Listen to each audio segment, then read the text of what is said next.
What are the opportunities that exist for nonprofits with AI? Because I think we always get hung up sometimes on the negatives.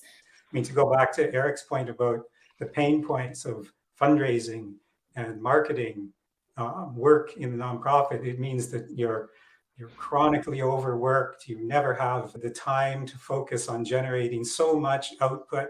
And I think that's where something like a chat GPT kind of routine can help.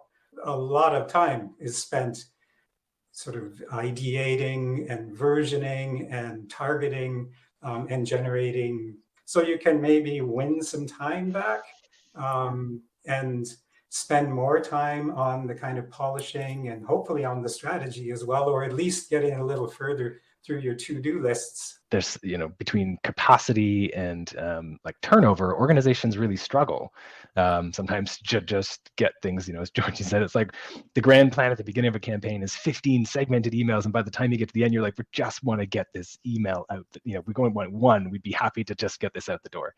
I love this, what these tools will do for creating a scaffold for just starting your ideas on. Dave, do you have anything kind of to add to that opportunities for nonprofits?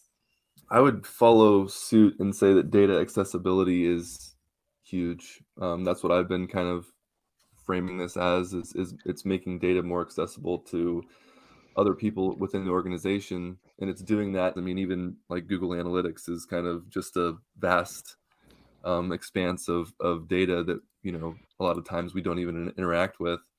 Being able to, with natural language, query your database without even knowing that you're querying it really, and getting a response back in the same language is huge. And Meena, I know you're often talking with this data piece coming into the conversation already. You're often looking at that human-centered data approach. So what would you add to this for opportunities too? AI is part of technology, the world of technology. It's an enabler for our job.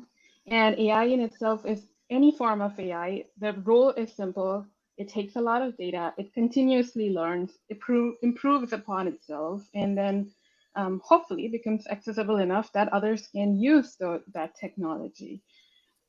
Like George said, we have had predictive capabilities before. Now we have this generative language. There are going to be different flavors of AI amongst us, and we are going to save a lot of time.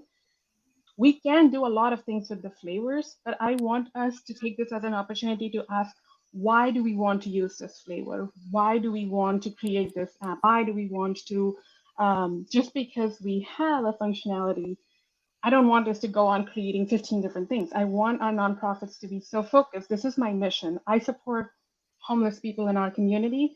This is my why. Now, how does this technology support us with all these available different flavors?